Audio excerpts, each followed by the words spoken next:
আসসালামু আলাইকুম। সংবাদে আপনাদের সবাইকে স্বাগত জানাচ্ছি। আমি ফিরোজ তোহা। শুরুতেই আরবে কেবলস সংবাদ শিরোনাম। বাংলাদেশের সর্বশেষ গুরুত্বপূর্ণ আপডেট সংবাদে আপনাকে স্বাগত। শুরুতেই সংবাদ শিরোনাম, পরে বিস্তারিত। শুরুতেই জানাবো, শারজিস আলমের বার্তা, তরুণদের নতুন দলে পরিবারতন্ত্র থাকবে না। তরুণদের নেতৃত্বে যে নতুন রাজনৈতিক দল গঠন হতে যাচ্ছে তাতে কোনো পরিবারতন্ত্র থাকবে না বলে জানিয়েছেন জাতীয় নাগরিক কমিটির মুখ্য সংগঠক শারজিস আলম। তিনি বলেছেন, বাপ নেতা হলে ছেলে নেতা হবে, এই ট্র্যাডিশন ধারা আর থাকবে না। আপনি যদি যোগ্য হন তাহলে আমাদের এ রাজনৈতিক দলে আপনার অবস্থান সবার ঊর্ধ্বে থাকবে। এরপর জানাবো, বিপুল ফেন্সিডিল সহ মহিলা লীগ নেত্রী ময়না গ্রেপ্তার। গাজীপুরের টঙ্গীতে বিপুল পরিমাণ ফেন্সিডিল সহ আওয়ামী লীগের মহিলা লীগের এক নেত্রী এবং তার 5 সহযোগীকে গ্রেপ্তার করেছে র্যাব 1। শনিবার গভীর রাতে স্টেশনে টঙ্গী স্টেশন রোড সংলগ্ন ব্যাংকের মাঠ এলাকায় গোপন অভিযান চালিয়ে তাদের গ্রেপ্তার করা হয়। এদিকে 3 পুলিশ কর্মকর্তার বিরুদ্ধে দ্রুত তদন্ত শেষ করার নির্দেশ। জুলাই আগস্টে গণহত্যার মামলায় সাবেক ওসি আরশেদ সহ 3 পুলিশ সদস্যের বিরুদ্ধে তদন্ত আগামী 2 মাসের মধ্যেই শেষ করার নির্দেশ দিয়েছে আন্তর্জাতিক অপরাধ ট্রাইব্যুনাল। একই সঙ্গে তাদের সেফ হোমে জিজ্ঞাসাবাদের নির্দেশ দিয়েছে আদালত। এদিকে গাজীপুরে মহাসড়ক অবরোধ। শ্রমিক ছাঁটাইয়ের প্রতিবাদে গাজীপুরের মালেকের বাড়ি এলাকায় ঢাকা ময়মনসিংহ মহাসড়ক অবরোধ করেছে শ্রমিকরা। এতে দুর্ভোগে পড়েছে সাধারণ যাত্রীরা। এবারে জানাবো, বিয়েবাড়িতে গান বাজানো নিয়ে সংঘর্ষ, বরের ভাই নিহত। নাটোরের বড়াই গ্রামে বিয়েবাড়িতে উচ্চ শব্দে গান বাজানোকে কেন্দ্র করে প্রতিবেশীর সঙ্গে সংঘর্ষের ঘটনাস্থলে কামাল ব্যাপারী 45 নামে একজন নিহত হয়েছে। এবং সর্বশেষ জানাবো, মেহেরপুরে ভ্যান চালককে কুপিয়ে হত্যা। মেহেরপুরে গাংনীতে আতিয়ার রহমান নামের এক ভ্যান চালককে কুপিয়ে হত্যা করেছে দুর্বৃত্তরা। গত রাত 11টার দিকে গাংনী উপজেলার বামন্দি ইউনিয়নের সাতিয়ান বাদিয়াপাড়া মাঠের একটি কলাবাগান থেকে তার মরদেহ উদ্ধার করা হয়েছে। নিহত আতিয়ার রহমান 28, গাংনী উপজেলার করমদি গ্রামের মাঠপাড়া রহিদুল ইসলামের ছেলে। প্রিয় দর্শক, এতক্ষণ শুনছিলেন সংবাদ শিরোনাম, এবারে বিস্তারিত। তবে তার আগে বন্ধুরা, অনুরোধ থাকবে সংবাদটিতে একটি লাইক দিন। এই চ্যানেলে আপনি নতুন হয়ে থাকলে আমাদের সংবাদটি দেখতে দেখতে চ্যানেলটি সাবস্ক্রাইব করে রাখুন। কমেন্ট করে বন্ধুরা আপনার মূল্যবান মতামত জানিয়ে দিন আপনি বিশ্বের কোন দেশ থেকে বা বাংলাদেশের কোন স্থান থেকে আমাদের সংবাদটি দেখছেন এবং শুনছেন। এবারে বিস্তারিত।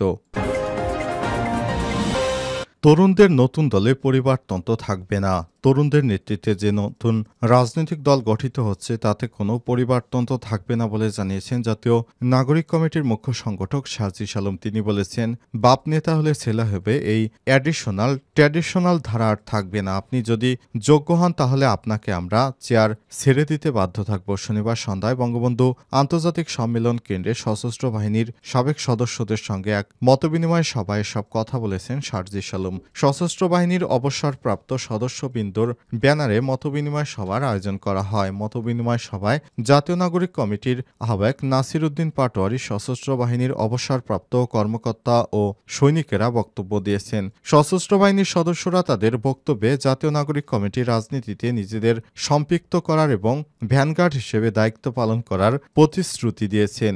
এখন থেকে অবসরপ্রাপ্ত সেনাবাহিনীর কর্মকর্তারা শিক্ষার্থীদের এই নতুন রাজনৈতিক দলে যুক্ত হবেন। সশস্ত্র বাহিনীর সাবেক সদস্যদের নতুন রাজনৈতিক দলে স্বাগত জানিয়েছে শারজিস আলম। তিনি বলেছেন, আসুন আমরা নতুন বাংলাদেশ গড়ি, আপনারা আমাদের সাথে থাকবেন আশা করি। নতুন বাংলাদেশের নতুন চিন্তাধারা রাজনীতির কথা ছড়িয়ে দিন।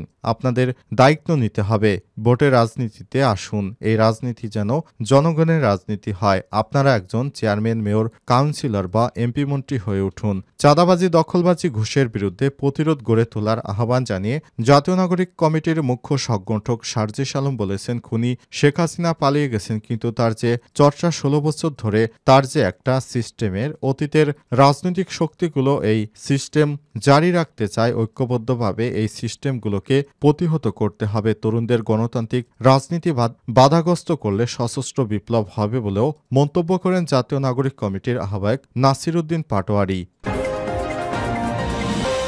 বিপুল পরিমাণ ফেন্সিডিল সহ মহিলা লীগ নেত্রী ময়না গ্রেপ্তার। গাজীপুরের টঙ্গীতে বিপুল পরিমাণ ফেন্সিডিল সহ আওয়ামী লীগের এক মহিলা লীগ নেত্রী ও তার ৫ সহযোগীকে গ্রেপ্তার করেছে র্যাব ১। শনিবার ২২শে ফেব্রুয়ারি গভীর রাতে স্টেশন রোড সংলগ্ন ব্যাংকের মাঠ এলাকায় গোপন সংবাদের ভিত্তিতে অভিযান চালিয়ে তাদের আটক করেছে র্যাব। গ্রেপ্তারকৃতরা হলেন ৫৬ নং ওয়ার্ড আওয়ামী লীগের যুগ্ম আহ্বায়ক ময়না বেগম এবং তার ৫ সহযোগী মোহাম্মদ সবুজ ৩৭, সুজন ২৬, শাহিন ৩০, দেলোয়ার ৪৩ ও রাসেল ৪০। র্যাব ১-এর সিনিয়র সহকারী পুলিশ সুপার সালমান নূর আলম সংবাদ বিজ্ঞপ্তিতে জানান, টঙ্গী রেল স্টেশন রোড এবং আশপাশের এলাকায় দীর্ঘদিন ধরে একটি সংঘবদ্ধ মাদক চক্র সক্রিয় ছিল। গোপন তথ্যের ভিত্তিতে জানা যায় ৫৬ নং ওয়ার্ড আওয়ামী লীগের যুগ্ম আহ্বায়ক ময়না বেগম এই সিন্ডিকেটের নেতৃত্ব দিচ্ছিলেন। অবশেষে এই সিন্ডিকেটের আস্তানা থেকে আমরা ১,৭৫১ বোতল ফেন্সিডিল উদ্ধার করেছি এবং আরও বিভিন্ন মাদকদ্রব্য পাওয়া গেছে। আইনগতভাবে এদের বিরুদ্ধে ব্যবস্থা গ্রহণের কথা জানিয়েছে র্যাবের কর্মকর্তারা। তারা জানিয়েছে, আওয়ামী লীগ সরকার পালিয়ে যাওয়ার পর অনেকেই নেতাকর্মী আগে প্রকাশ্যে মাদকের বেচাকিনা করলেও এখনও অনেকেই আত্মগোপনে রয়ে গেছেন। আত্মগোপনে থাকা নেতাকর্মীরা কিভাবে এই ধরনের অপকর্ম চালায় এমন সংবাদ আসছিল আমাদের কাছে। সেই গোপন সংবাদের ভিত্তিতে আমরা অভিযান চালিয়ে আওয়ামী লীগের এই নেত্রী এবং তার ৫ জন সহচর সহ এদেরকে গ্রেপ্তার করতে সমর্থ হয়েছি। ৩ পুলিশ কর্মকর্তার বিরুদ্ধে দ্রুত তদন্ত শেষ করার নির্দেশ।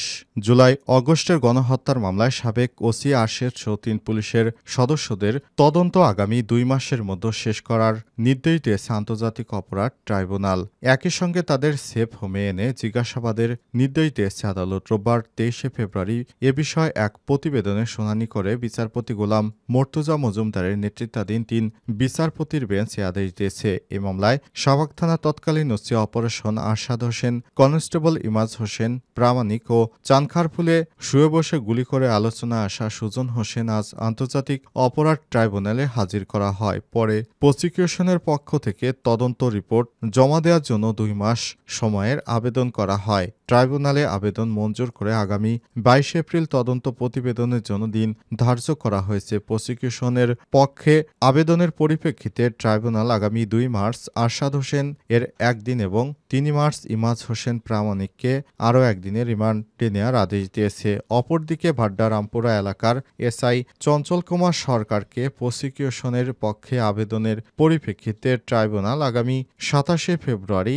একদিনের রিমান্ডে নেওয়ার আদেশ দিয়েছেন। প্রসিকিউশনের পক্ষে আজ শুনানি করেন chief prosecutor Tajul Islam, BM. সুলতান মাহমুদ, শহীদুল ইসলাম সর্দার, গাজী এম.এইচ. তামিম। গাজীপুরে মহাসড়ক অবরোধ। শ্রমিক ছাঁটাইয়ের প্রতিবাদে গাজীপুর মালেকের বাড়ি এলাকায় ঢাকা ময়মনসিংহ মহাসড়ক অবরোধ করেছে শ্রমিকরা। এতে দুর্ভোগে পড়েছে ওই মহাসড়কে চলাচলকারীরা। শিল্প পুলিশ এবং আন্দোলনরত শ্রমিক সূত্র থেকে জানা গেছে, গাজীপুরের মালেকের বাড়ি এলাকায় হামিম গ্রুপের দ্যাটস ইজ কারখানায় ৭৬ জন শ্রমিককে ছাঁটাইয়ের তালিকা দেখে বিক্ষুব্ধ হয়ে ওঠে শ্রমিকরা। এক পর্যায়ে রোববার ২৩শে ফেব্রুয়ারি সকাল 10:30 থেকে বিক্ষুব্ধ শ্রমিকরা মহাসড়ক অবরোধ শুরু করেন। শিল্প পুলিশের আশ্বাসে দুপুর ১টার দিকে অবরোধ তুলে নেয় শ্রমিকরা। শ্রমিকদের দাবি, কারখানা কর্তৃপক্ষ অন্যায়ভাবে তাদের ছাঁটাই করছে।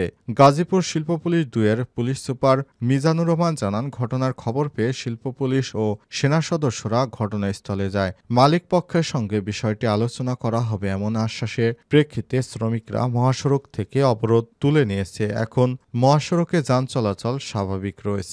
মহাসড়কে যান চলাচলের বিষয়টিতে অনেকেই ভোগান্তিতে পড়েছে। তবে এ বিষয়টি নিয়ে এখনও ওইভাবে কেউ কথা বলেনি। দীর্ঘদিন ধরে শেখ হাসিনার পতনের পরই গার্মেন্টসের শ্রমিকরা নানারকম আন্দোলন নিয়ে রাজপথ সরগরম করে রেখেছে। এরই ধারাবাহিকতায় আজ হঠাৎ করে দীর্ঘদিন পর আবারও শ্রমিকরা রাস্তায় নেমে এসেছে। বিষয়টি খুবই গুরুত্বের সঙ্গে প্রশাসন নজরদারিতে রেখেছে। এ বিষয়টি নিয়ে তারা কাজ করবে বলে জানিয়েছে। এরপরই বিক্ষুব্ধ শ্রমিকরা রাস্তা থেকে ওঠার সিদ্ধান্ত নিয়েছে।